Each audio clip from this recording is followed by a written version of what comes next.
Magkano nga ba ang incentives na nakuha ng TNT sa kanilang pagiging champion? Sa bawat individual awards o championships ay may natatanggap ang mga PBA players na tinatawag na incentives. Pero magkano nga kaya ang natatanggap ng isang kampyon? Base sa aking research, kapag pumasok sa quarterfinals ang isang koponan ay automatic, 1/4 ng sahod mo every month ay yan ang bonus mo. Isa yan sa mga rason bakit ginaganahan lalo ang mga players na umabot sa semifinals dahil may incentives na naghihintay sa kanila. Kapag ang team mo naman ay pumasok sa semifinals, half o kalahati ng sahod mo ang iyong bonus. So kung may sahod kang 500,000 per month, may bonus kang 250,000 sa semis. At kung ikaw ay pumasok sa finals, manalo o matalo ay kung anong sahod mo sa isang buwan ay dodoblehin nila ito. Yan lang ang ilan sa mga motivations na ginagawa ng owner para mas galingan pa ng mga players nila. Take note mga idol, depend yan sa kung gaano ka-generous ang iyong boss.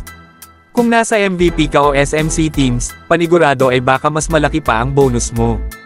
Pero ang tanong ng karamihan, magkano naman ang bonus kapag ikaw ay champion?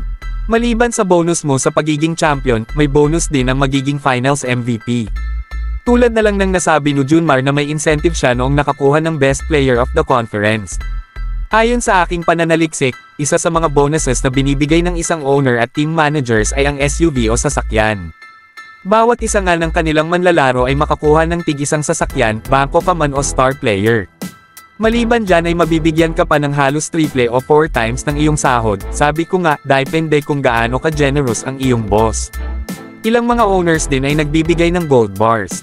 Kung sa iba ay championship ring, sa PBA naman ay may gold bars.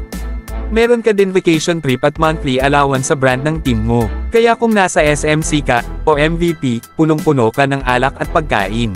May only call ka pa. Yan nga mga idol ay ilan lang sa mga incentives ng may individual award at ang mga champions. Ikaw idol, may alam ka ba kung ano pa ang binibigay nila?